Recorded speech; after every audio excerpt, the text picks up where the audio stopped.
दशम श्रेणीर छात्री। आज ऑनलाइन वक्तृता प्रतियोगितार विषयवस्तु होउछि फाइलेरिया मुक्त अभियान।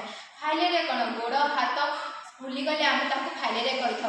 आम इंग्राजी में एलिफेंटेसिस कही था, कारण जो व्यक्तिर फाइलेरिया होता है तार गोड़ बहुत फुली जाए, चलबार कष्ट होता है, खिया हो पारे ना। फाइलेरिया कीटाणु मैंने एत क्षुद्र होता है आम माइक्रोफाइलेरिया कही था। यही माइक्रोलेक्स मशा द्वारा ही फाइलेरिया रोगटा व्यापी थाए। माइक्रोलेक्स मशा कौन करता है, से जो फाइलेरिया रोगी व्यक्तिर से रक्त संग्रह कर सुस्थ रोगर सुस्थ व्यक्तिर जब रक्त पहुँचाए से संक्रमित होता है। यह द्वारा कौन होता है, सुस्थ रोगर से अधिक वंश विस्तार करें।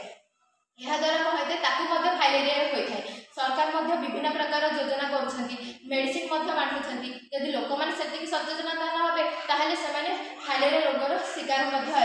आम शुणुचे फाइलेरिया रोगटा आमर राति 8टा ରୁ 12ଟା भितर बाहरी थाए। से टाइम जदि आम फाइलेरिया व्यक्तिर जब आम चेक करवा से जापर कि नहीं से फाइलेरिया ग्रस्त अच्छी कि नहीं, कारण जो कीटाणु अच्छी से सब शरीर सकाଳେ ही लसिका अंगरे रही था लुचिकी। आते राति आम चेक करवा से आम जापर कि नहीं से रोगीटा ग्रस्त अच्छी कि नहीं फाइलेरिया रोगर। तो से यार कारण हूँ साधारण कि मशा मशा जदि आम तार वंश को ही ह्रास करदे आम फाइलेरिया को रोकी पार। मशा को रखापे मशारी दरकार। राति शोला बेले मशारी आवश्यकता बहुत अच्छी।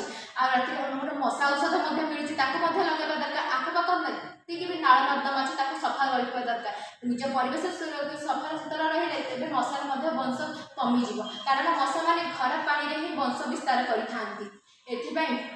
विभिन्न प्रकार योजना करवा दरकार। आम जब फाइलेरिया मुक्त अभियान आम रैली विभिन्न प्रकार पोस्टर पथप्रांत नाटक द्वारा आम लोक सचेतनता कर लोक मैंने सचेतन हे। ये कही मोर वक्तव्य को विराम दूसरी। वंदे उत्कल जननी।